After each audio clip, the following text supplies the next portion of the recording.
Olá, queridos e queridas. Para quem não me conhece, eu sou o professor Paulo Amaral. Eu vou ministrar as disciplinas de História, Filosofia e Sociologia com vocês aqui na EJA do CIEP. Eu já havia me apresentado na aula anterior, porém, como esse vídeo, além de recapitular o conteúdo, também é para aqueles que não puderam participar da aula. Então, para quem não me conhece, Paulo Amaral, professor de História. Nós iniciamos o nosso slide com uma imagem de um importante filósofo, aquele que é considerado o pai da filosofia. Eu estou falando do Sócrates, que nasceu em Atenas, na Grécia, há mais ou menos 600 anos antes de Cristo. Sócrates cunhou a famosa frase: "Só sei que nada sei". A frase, compreendida como algo bom, resume a importância dada por ele ao pensamento crítico, à incerteza e à tomada de consciência da própria ignorância. Para o Sócrates, o conhecimento verdadeiro surgiu do abandono do senso comum e da opinião baseada em achismos. Algo que presenciamos muito nos tempos atuais, vocês não acham? Opiniões baseadas em redes sociais, fake news, sem comprovação científica e etc. Mas como eu já havia comentado, ainda não é a hora de estudar o pensamento do Sócrates. Porém, acho sempre importante, ao falar da introdução à filosofia, me referir ao Sócrates. No segundo slide, mostrei uma imagem de várias galáxias e questionei: o que há para além da Terra? É a nossa capacidade de questionar sobre a nossa existência, sobre a existência do mundo e seus mistérios, que colaboram para o surgimento da filosofia. Filosofia nada mais é do que o anseio em busca de respostas racionais para os problemas do mundo. E na sequência, perguntei até onde o ser humano conseguiu ir fora da Terra. No terceiro slide, eu mostrei uma imagem de Neil Armstrong pisando na Lua, fato que ocorreu em 20 de julho de 1969. Lembro que eu perguntei se alguém sabia o nome do primeiro homem a pisar na Lua, e um de vocês, eu não me lembro quem, acertou pela metade. Ele falou Louis Armstrong. Fiquei muito feliz com a resposta, pois mesmo acertando o sobrenome, a pessoa manifestou o bom gosto musical. Isso é muito bom. Armstrong foi o primeiro ser humano a pisar na Lua, tripulando a Apollo 11. A título de curiosidade, ele morreu em 2012. E mais uma curiosidade, que não comentei aquele dia ali na aula. O último homem a pisar na Lua ainda é vivo. O nome dele é Harrison Smith. E não foi em 1969. Foi em dezembro de 1972, tripulando a Apollo 17. Mas por que eu estou falando de astronomia? Porque a astronomia tem estreita relação com a filosofia, pois ambas procuram por respostas. No slide seguinte, falei da Alfa Centauro, a estrela mais próxima da Terra fora do Sistema Solar. E lembrei que a viagem à Lua demorou 3 dias e que a Apollo 11 e depois outras Apolos percorreram mais de 384 mil quilômetros. Reafirmei que a Alfa Centauro é a estrela mais próxima da Terra fora da nossa galáxia, que é a Via Láctea.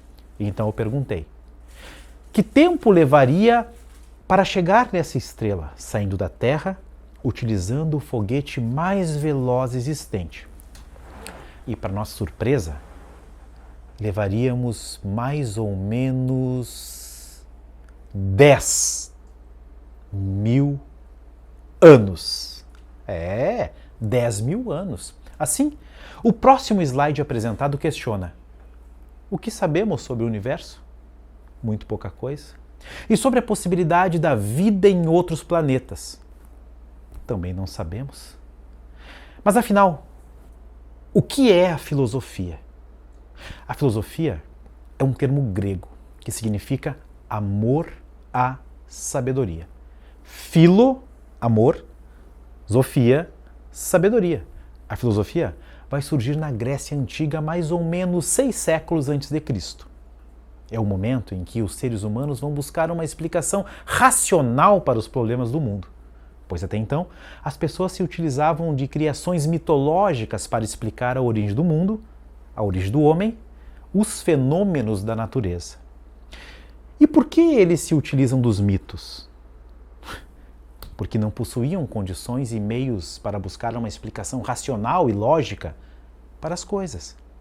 Confiram esse pequeno vídeo que apresenta a criação do mundo segundo a mitologia grega.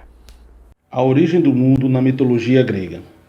No começo de tudo, nada tinha forma no universo.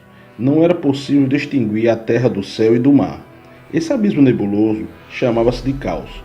Portanto, Caos foi o primeiro deus primordial a surgir no universo. A partir de pedaços do Caos, surgiram dois filhos, Nix e Érebo. Nix, a rainha da noite, e Érebo, o deus primordial da escuridão. Nix e Érebo se uniram e tiveram duas filhas, Éter e Êmera, as primeiras entidades luminosas do universo, que até então era totalmente no escuro. Gaia, a Mãe Terra, a segunda deusa primordial a surgir no universo. Ela surgiu após o caos. Sem intermédio masculino, Gaia deu à luz a Urano. Urano e Gaia se uniram e tiveram os titãs, 6 homens e 6 mulheres. Eles tiveram também os ciclopes, gigantes de um olho só, e os hecatônquiros, gigante de 100 braços e 50 cabeças. Com os filhos superpoderosos, Urano tinha medo de perder o seu poder para um deles. Então, sempre que nascia um filho, ele devolvia para o útero da mãe, lugar chamado de Tártaro. Só que Gaia, cansada e triste com essa situação, decidiu esconder seu filho mais novo, Cronos. Cronos, quando cresceu, a pedido da sua mãe, atacou seu pai com a foice e o castrou, libertando assim todos os seus irmãos do Tártaro. A partir do sangue de Urano, nasceram os gigantes, as Erinhas e as Melíades. E do esperma surgiu Afrodite, a deusa do amor. Sem interferência do seu pai Urano, Cronos passou a governar, assumindo como esposa sua irmã Réia, com quem teve 6 filhos, Hestia, Deméter, Hera, Hades, Poseidon e Zeus. O reinado de Cronos ficou conhecido como a Era de Ouro da Humanidade, um tempo de muita paz e prosperidade.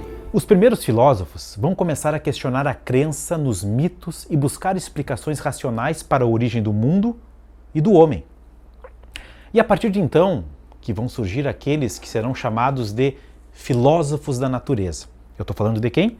De Tales de Mileto, Heráclito, Parmênides, Anaximandro, dentre tantos outros. Esses pensadores buscavam nos elementos da natureza as respostas sobre a origem do ser e do mundo. Algumas das interrogações filosóficas são: o que é, por que é, como é. Filosofia é a nossa capacidade de questionar. Enfim, esse é um pequeno resumo introdutório da filosofia. Nas próximas aulas, vamos nos deter no estudo dos filósofos da natureza. Porém, é importante entendermos que os mitos, eles são narrativas importantes. Sim, são narrativas poéticas, líricas e fazem parte da história do pensamento humano. E para encerrar esse pequeno vídeo, eu vou deixar com vocês o mito dos sentimentos. É um pequeno texto que se chama Esconde-Esconde dos Sentimentos, que diz assim: contam que uma vez se reuniram todos os sentimentos, qualidades e defeitos dos homens em um lugar da terra.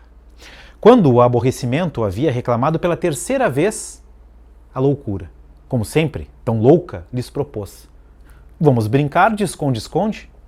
A intriga levantou a sobrancelha intrigada e a curiosidade, sem poder conter, se perguntou: esconde-esconde? Como é isso? É um jogo, explicou a loucura, em que eu fecho os olhos e começo a contar de 1 a 1 milhão, enquanto vocês se escondem. E quando eu estiver terminado de contar, o primeiro de vocês que eu encontrar ocupará o meu lugar para continuar o jogo. O entusiasmo dançou, seguido pela euforia. A alegria deu tantos saltos que acabou por convencer a dúvida. E até mesmo a apatia, que nunca se interessava por nada, também foi convencida.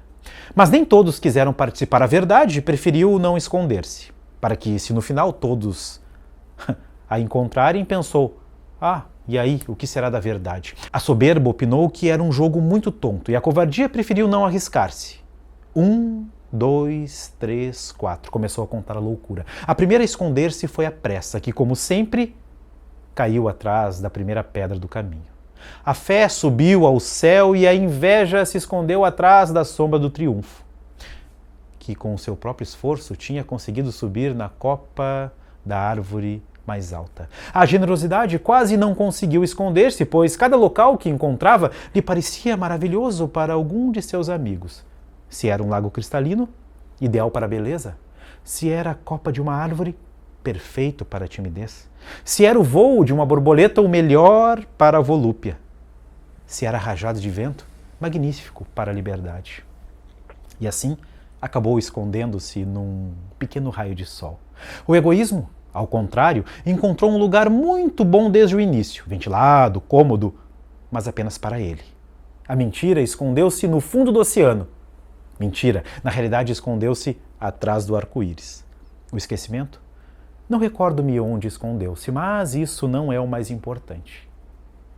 Quando a loucura estava lá pelo 999.998, o amor ainda não havia encontrado um lugar para esconder-se, pois todos já estavam ocupados. Até que encontrou uma rosa e carinhosamente decidiu esconder-se entre suas flores. 1 milhão! Terminou de contar a loucura e começou a busca. A primeira a aparecer foi a pressa, apenas a 3 passos de uma pedra. Depois, escutou-se a fé discutindo com Deus no céu sobre zoologia. Sentiu-se vibrar a paixão e o desejo nos vulcões. Em um descuido, encontrou a inveja e, claro, pôde deduzir onde estava o triunfo e o egoísmo, que não teve nem tempo de procurar. Ele, sozinho, saiu disparado de seu esconderijo, que na verdade era um ninho de vespas. De tanto caminhar, sentiu sede e, ao aproximar-se de um lago, descobriu a beleza. A dúvida foi mais fácil ainda, pois a encontrou sentada sobre a cerca, sem decidir de que lado esconder-se. E assim foi encontrando a todos. O talento entre a erva fresca, a angústia em uma cova escura, a mentira atrás do arco-íris. Ah, mentira, estava mesmo era no fundo do oceano. E até o esquecimento, que eu já havia esquecido, que estava brincando de esconde-esconde, foi encontrado. Apenas o amor. Não aparecia em nenhum local. A loucura procurou atrás de cada árvore, embaixo de cada rocha do planeta e em cima das montanhas. Quando estava a ponto de dar-se por vencida, encontrou um roseiral. Pegou uma forquilha e começou a mover os ramos. Quando no mesmo instante escutou um doloroso grito. Os espinhos tinham ferido o amor nos olhos. A loucura não sabia o que fazer para desculpar-se. Chorou, rezou, implorou. Pediu e até prometeu ser seu guia. Desde então, desde a primeira vez que se brincou de esconde-esconde na terra, o amor é cego e a loucura sempre o acompanha. Beijo